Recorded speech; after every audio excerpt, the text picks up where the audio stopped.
Assalamualaikum warahmatullahi wabarakatuh. Perkenalkan, nama saya Aini Nurainiyah.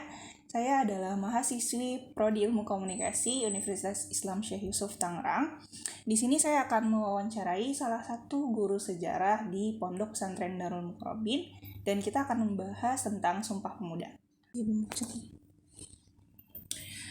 Baik, Assalamualaikum Ustaz. Ya, waalaikumsalam. Sebelumnya saya mohon izin merekam ya Ustaz. Ya, silakan. Sebelum Ustadz perkenalan diri, saya mohon izin perkenalan diri saya ya Ustadz. Siap. Saya Aini Nurainiyah, saya merupakan mahasiswi dari Universitas Islam Syekh Yusuf. Kebetulan saya ambil Prodi Ilmu Komunikasi, Fakultas Ilmu Sosial dan Ilmu Politik. Di sini saya ada tugas untuk wawancara nih Ustadz, tugas mata kuliah komunikasi antar pribadi. Jadi wawancara tentang Sumpah Pemuda. Dan saya memilih Ustadz sebagai guru sejarah di Pondok Pesantren Darul Mukhrobin untuk membantu proses wawancara saya. Ya, sekarang saya boleh izin Ustadz untuk perkenalan diri Ustadz. Ya, Assalamualaikum warahmatullahi wabarakatuh. Waalaikumsalam. Kenalkan, nama saya Muhammad Azmi Rusdi. Saya guru, salah satu guru yang mengajar di dalam Pondok Pesantren Darul Mukhrobin. Salah satunya mengajar sejarah. Boleh saya tanya-tanya lebih jauh Ustadz? Ya, boleh. Iya, nama lengkap tadi sudah. Kalau boleh tahu asal atau alamat rumahnya? Kalau alamat rumah di daerah Gondrong, Gunung Seberang, Kota Tangerang, masih Kota Tangerang. Umurnya? Umur saya masih muda ya, 25 tahun. Oh, 25 tahun. Kalau pendidikannya Ustadz udah sampai mana nih pendidikannya? Alhamdulillah untuk saat ini sih sudah S1 ya, insya Allah mau S2 ya. Amin. Di jurusan pendidikan Agama Islam. Di mana itu Ustadz? Di Sekolah Tinggi Agama Islam Syukriya. Oke. Kemudian Ustadz guru sejarah di Pondok Pesantren Darul Mukhrobin, betul? Iya betul, saya guru sejarah kelas 10. Kelas SMA. 10. Kelas 10. Mengajar sejarah itu dari tahun berapa Ustadz? Kalau ngajar sejarah sih diamanahin tahun ini. Baru tahun ini. Baru tahun ini diamanahkan untuk mengajar sejarah di kelas 10. Untuk mengajar sejarah ini kan baru tahun ini nih. Itu Ustadz pilih sendiri, Ustadz yang minta untuk ngajar sejarah atau memang dipilihkan dari atasan gitu? Kalau untuk dipilihin atau tidak pilihin sih ya saya sebagai guru mengajar apa ya insya Allah siap gitu kan. Yang penting itu yang penting itu masih bisa saya pahami gitu. Jadi untuk ini pelajaran sejarah ini tuh diamanahkan dari pondok ke saya untuk mengajar. Kalau itu pun saya suka dan saya mampu, pasti saya lakoni, saya terima. Kalau untuk kita ngebahas profesi nih ya Ustaz. Saya kan selain jadi guru itu banyak ya profesi lain.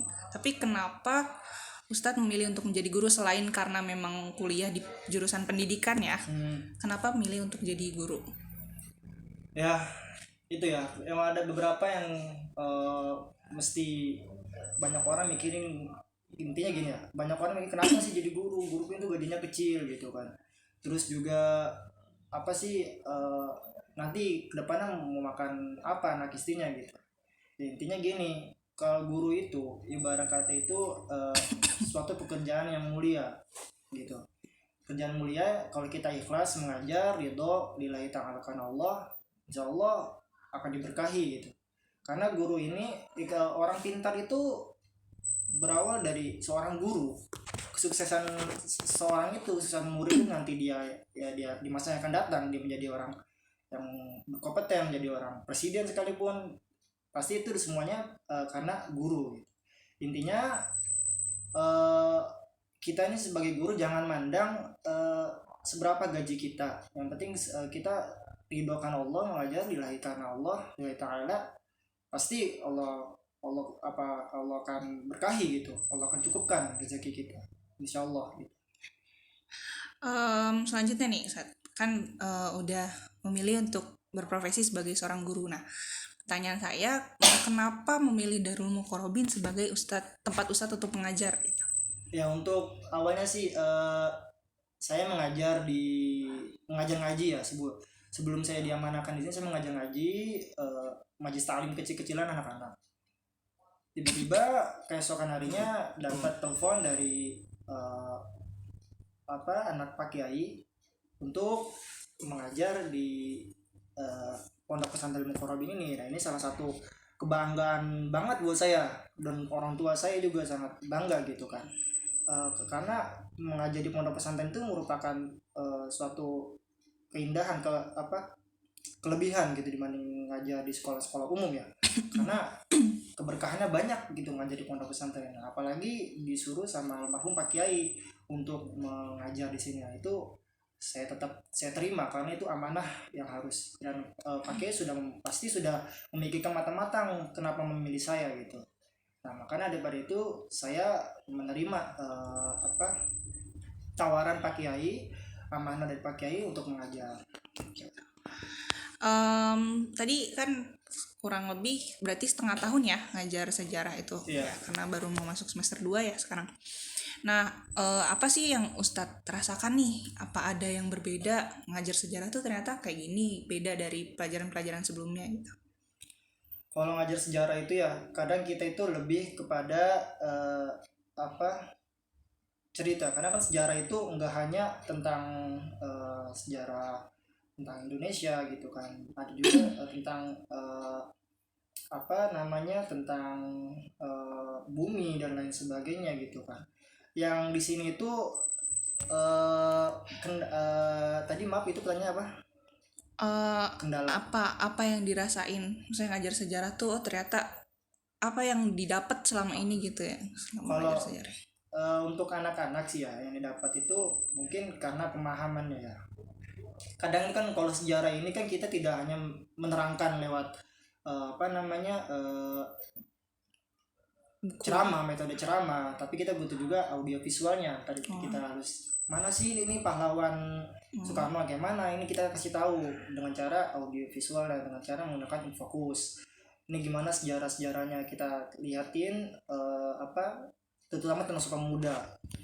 Gimana nih anak-anak paham gak nih tentang Sumpah Pemuda, siapa aja tokoh-tokoh di dalamnya, seperti itu. Jadi kayak ceramah itu bukan metode ceramah dalam mengajar itu sekarang itu bukan zamannya gitu kan.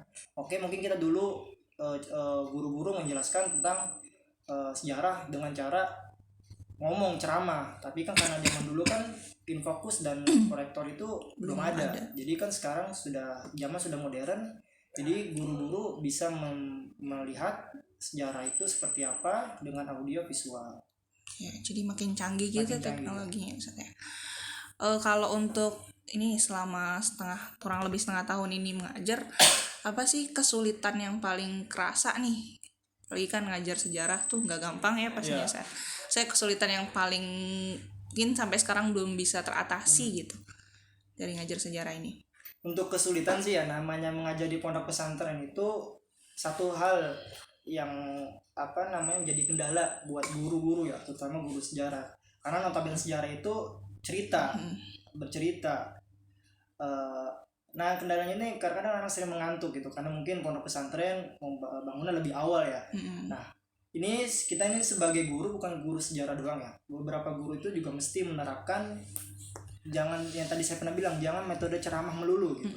Karena metode ceramah melulu ini bisa membuat anak ini boring, ngantuk, apalagi di jam-jam terakhir. Nah kebetulan saya ini kedapatan pelajaran sejarah di jam-jam terakhir, di jam sisa-sisa tenaga, sisa waktu gitu.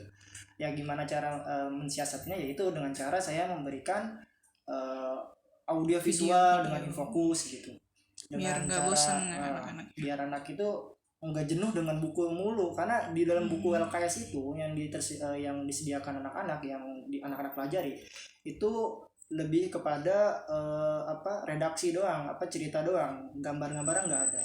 Jadi itu sih metode yang dipakai gitu kan. Atau kendalanya itu ya cuma ngantuk, karena mungkin pelajaran sejarah ya kan. Jadi kita gimana caranya sebagai guru itu bisa mengolah mengajar dengan baik untuk mengatasi anak-anak yang mengantuk. Oke, kalau menurut Ustadz nih sebagai guru sejarah ya, seberapa penting sih Ustadz kita untuk belajar sejarah gitu? Penting banget sejarah itu ya. Yang saya tahu itu kan zaman sekarang ini anak-anak ini jangankan sejarah ya, lagu-lagu kebangsaan, lagu-lagu sejarah nasional aja tuh banyak yang nggak ada karena tidak ditanamkan dari awal gitu kan. Ya minimal mereka tahulah tentang siapa patriotik, siapa proklamasi dan lain sebagainya gitu kan. Karena kan dalam sejarah itu Indonesia ini tidak akan merdeka tanpa adanya seorang sejarawan gitu. Jadi pentingnya adanya sejarah itu buat memotivasi anak-anak itu betapa susahnya para pejuang mempertahankan tanah air, tapi disuruh belajar nggak mau gitu kan. Nah, gimana caranya itu? Nah, itu dengan cara menanamkan sifat nasionalisme pada anak-anak. Karena belajar itu juga penting untuk negeri. Kalau kita misalkan belajar apa namanya, anak-anak ini tidak belajar dan malas belajar, ya kita akan kalah tersaing sama negara-negara lain gitu.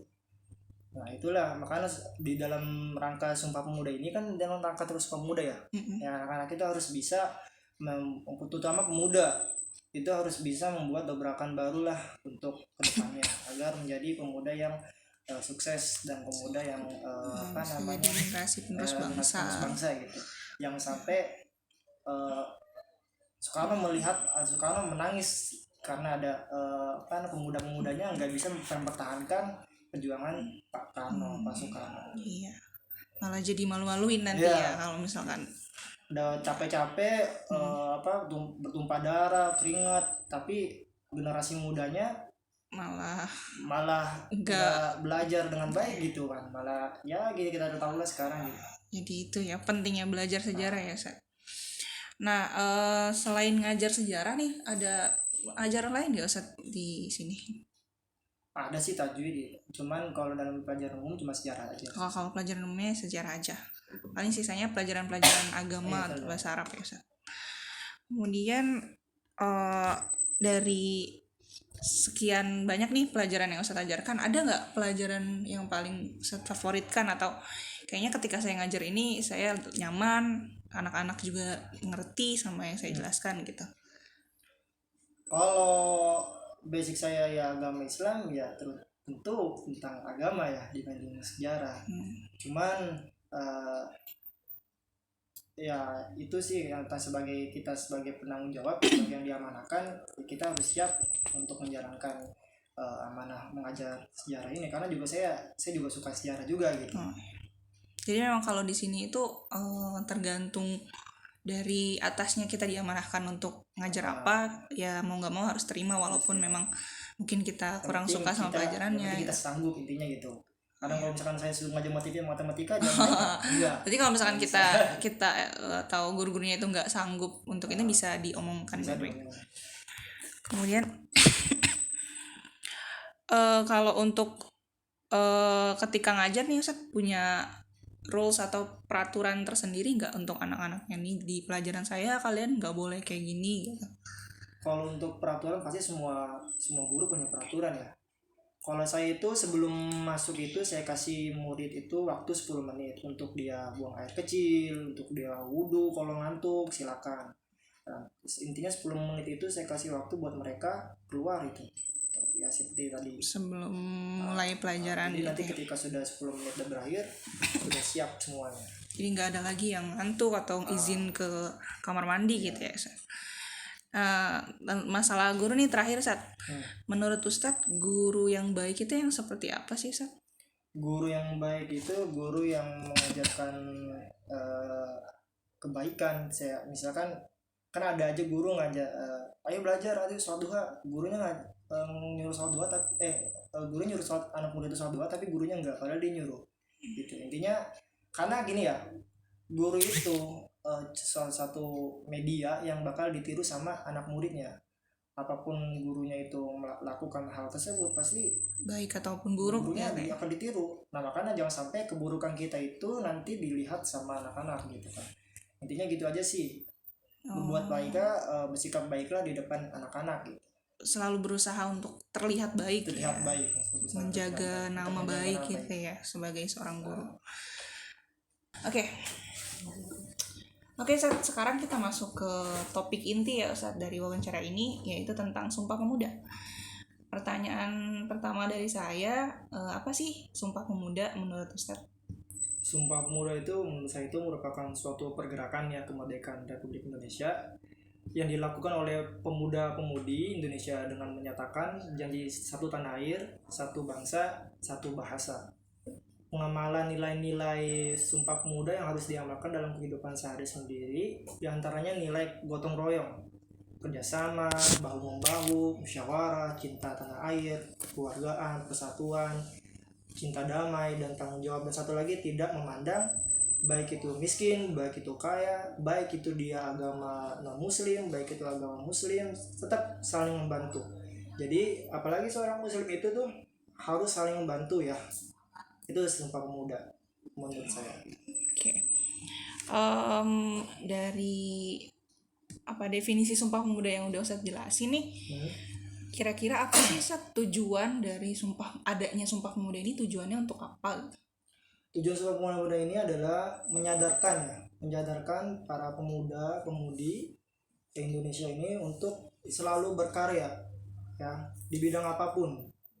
Kita jangan sampai kalah dengan negara-negara lain yang notabene sudah semakin maju gitu.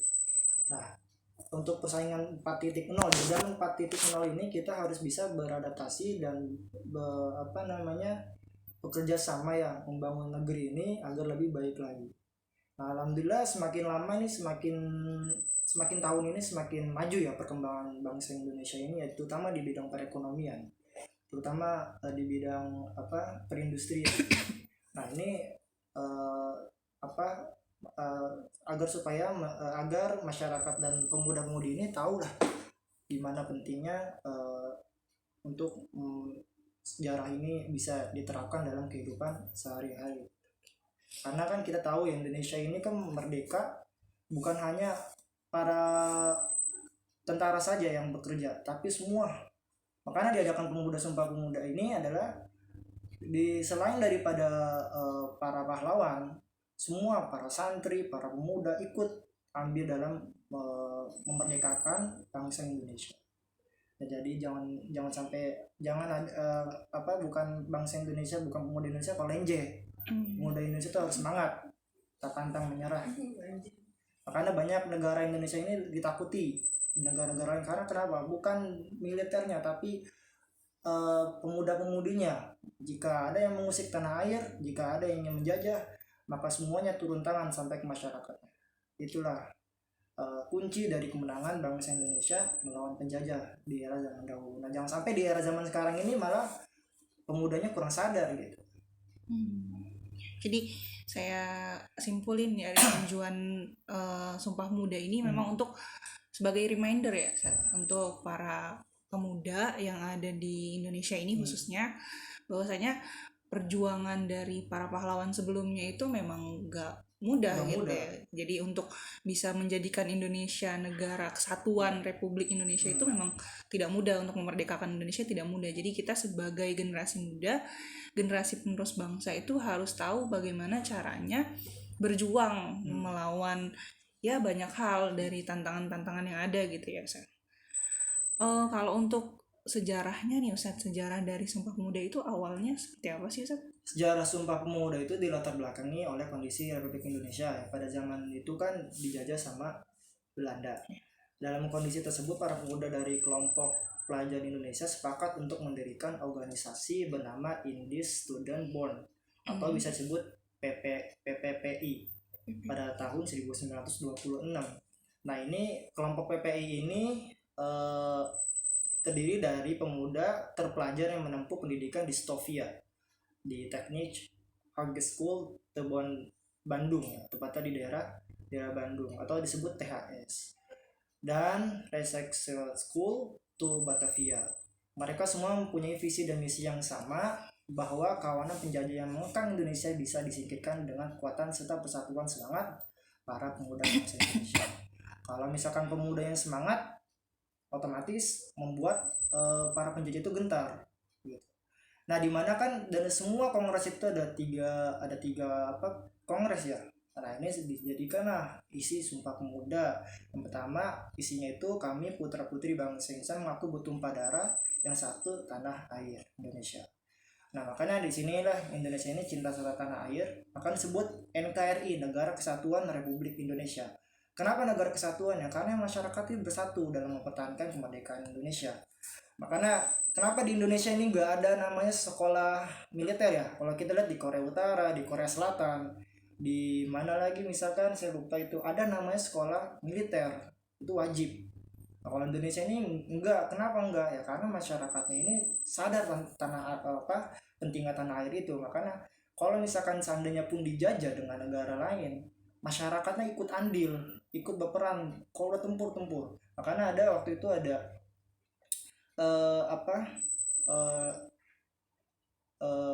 pencetus NU Nahdlatul Ulama siapa Kiai Haji Hashim Asy'ari itu membuka fatwa hubul watan minal iman, cinta tanah air sebagian dari iman. Makanya para santri para zaman itu udah eh, karena ini cinta tanah air sebagian dari jihad, mati pun mendapat surga, langsung masuk surga. Nah, disinilah apa bangsa Indonesia itu eh, apa berkobar jiwanya untuk mempertahankan negaranya. Yang kedua ini isinya adalah kami putra putri Indonesia mengaku berbangsa satu, bangsa Indonesia. Kita semua lahir dari bangsa Indonesia ya, karena emang terlahir dari nenek moyang kita. Nah, untuk itulah kita semua ini harus bisa meneruskan perjuangan para pahlawan yang telah gugur, yang telah memperjuangkan bangsa Indonesia ini sampai saat ini. Yang ketiga adalah kami putra putri Indonesia mengaku berbahasa satu, bahasa Indonesia. Bahkan banyak dari Sabang sampai Merauke itu bahasa Indonesia ini banyak ya. Bahkan mungkin bangsa Indonesia ini salah satu bahasa paling banyak di dunia. Tapi ada bahasa yang resmi, bahasa wajib yang harus yang harus dipraktikkan. Yang bahasa resmi itu bahasa Indonesia. Ini bahasa Indonesia ini karena nih keunggulan suatu negara itu diciptakan karena dari bahasanya gitu kan. Bahasa Indonesia ini jangan sampai pudar. Contoh, ada saya baca tuh beberapa artikel itu bahasa Melayu itu hampir punah, enggak hampir punah, hampir banyak generasi mudanya itu lebih fasih berbahasa Indonesia di Malaysia dibanding bahasa Melayunya. Nah, inilah sebenarnya kalau cikal bakal keunggulan suatu bangsa itu karena mempertahankan bahasa seperti itu ya. Jadi kemana-mana pun kita berbahasa kemanapun mau dari Sabang sampai Merauke sampai Papua itu harus bisa berbahasa Indonesia sebagai bahasa resminya. Bahkan bukan di negara Indonesia yang wajib, beberapa negara pun ada mata pelajaran bahasa Indonesia. Kayak misalkan di Vietnam itu banyak ada pemerintahnya itu mewajibkan belajar bahasa Indonesia. Bahkan bahasa Indonesia di Vietnam itu menjadi bahasa Indonesia resmi kedua setelah bahasa Vietnamnya. Nah, ini kan salah satu kebanggaan buat Indonesia. Kenapa bisa negara Vietnam itu membuat bahasa Indonesia itu bahasa resmi? Karena pada zaman dulu peperangan antara Vietnam dengan penjajah, Indonesia ikut andil, ikut membantu dalam mempertahankan kemerdekaan Vietnam. Nah, inilah mungkin dijadikan salah satu ucapan terima kasih bangsa negara Vietnam kepada Indonesia karena sudah membantu dalam memperjuangkan tanah airnya. Untuk itulah bahasa Indonesia ini menjadi bahasa resmi di negara Vietnam. Sekarang bahasa Indonesia ini sudah banyak dipelajari di beberapa negara, bahkan sudah bisa resmi dalam sekarang negara ASEAN itu sudah membuat bahasa resmi setelah bahasa Inggris, yaitu bahasa Indonesia dalam rapat resmi negara ASEAN. Jadi bukan bahasa Indonesia doang, bahasa Inggris doang, bahasa Indonesia juga termasuk. Nah, ini kita jangan sampai kita bahasa Indonesia ini malah terkikis dengan adanya bahasa gaul gitu ya. Bahasa gaul boleh, tapi bahasa Indonesia ini harus tetap dipertahankan. Yang saya tangkap lagi nih Satya dari apa yang saya jelaskan tadi. Jadi Sumpah Pemuda ini selain bertujuan untuk sebagai reminder untuk anak-anak muda nih, ternyata juga sebagai bentuk apa ya? Mengingatkan kita untuk selalu cinta tanah air ya. Ya, itu penting. Cinta tanah air, cinta sama Indonesia, budaya-budaya Indonesia tetap dipertahankan. Boleh saya minta contoh Ustaz, cinta tanah air yang paling yang paling penting menurut Ustaz tuh apa sih cinta tanah air? Nah kan di dalam sekarang kan kurikulum 2013 cipta tanah air itu seperti kita contohnya nih mengadakan upacara gitu. Itu kan salah satu membawa anak-anak itu pentingnya eh, mengingat merah putih itu bukan sekedar bendera ditarik dengan semudahnya. Zaman sekarang mudah menarik bendera merah putih di ujung tiang paling tinggi. Zaman dulu Nggak belum semudah pernah, itu. belum semudah jangan kan menaiki bendera merah putih, membuatnya aja pun takut gitu kan, karena emang zaman dulu itu tidak ada bendera selain bendera Belanda gitu. Itu salah satu untuk untuk membuat anak itu cinta tanah air. Pertama ada upacara Senin, yang kedua menyanyikan lagu wajib cinta. Karena kurikulum 2013 ini kan sebelum masuk anak-anak itu harus menyanyi Indonesia Raya dulu di kelas masing-masing, seperti itu ya. Terus juga ada lagi sifat gotong royong ya, karena Indonesia itu kan dari dulu itu yang sifat gotong royong itu kuat gitu, untuk membantu satu sama lainnya dari zaman dulu Gitu. itu kan membuat satu kekerabatan, kekuatan bangsa Indonesia satu sama lain. Kalau untuk kayak sekarang kita lihat banyak banget kan anak muda yang model pakaiannya, stylenya, dari juga cara bicaranya, bahasanya tidak menggunakan bahasa Indonesia. Terus juga modelnya juga sekarang udah macam-macam ya, ada yang ke barat-baratan. Terus juga sekarang tuh lagi ngetrennya K-pop Ustaz. Banyak yang jadi ngikutin tren-tren K-pop kayak gitu. Menurut pandangan Ustaz, itu termasuk menghilangkan sifat cinta tanah air atau enggak sih Ustaz? Kalau ya itu menurut karena zaman semakin canggih ya, teknologi semakin canggih, jadi anak-anak itu bisa mengikuti perkembangan zaman karena ada media teknologi canggih itu. Nah, sebenarnya berdampak itu pasti akan berdampak ya. Gimana caranya agar tidak terdampak dalam budaya-budaya luar datang ke Indonesia? Yaitu dengan cara menyadarkan anak-anak itu dengan bantuan perhatian dari orang tua, guru. Itu jangan sampai terbawa dengan alur media sosial zaman sekarang ini gitu. Seperti kita tahu, jangankan cinta tanah air mulai terkikis, agama pun juga udah mulai terkikis di zaman sekarang ini. Makanya tujuan utamanya itu adalah dua, adanya edukasi dari orang tua dan edukasi dari guru. Itu yang paling penting agar murid-muridnya atau siswa itu atau pemuda zaman sekarang ini lebih kepada banyak hal-hal positif dibanding mengikuti zaman di luar dari negara Eropa atau negara yang lainnya gitu. Jadi peran orang tua sama guru itu sangat berpengaruh ya Ustaz, dari apapun yang dilakukan sama anak murid gitu ya, anak murid atau anak gitu. Oke, terakhir nih Ustaz, menurut pandangan Ustadz nih, tadi kan kita udah ngebahas tentang Sumpah Pemuda itu kan untuk pengingat kita untuk selalu cinta tanah air, selalu ingat perjuangan-perjuangan pahlawan yang terdahulu gitu. Nah, menurut Ustadz nih, pemuda-pemudi zaman sekarang itu sudah relevan belum sih sama apa yang disampaikan sama Sumpah Pemuda gitu, yang dari berbangsa yang satu, bangsa Indonesia, berbahasa yang satu, bahasa Indonesia, itu udah menunjukkan, maksudnya pemuda-pemudi zaman sekarang tuh lebih banyak yang menunjukkan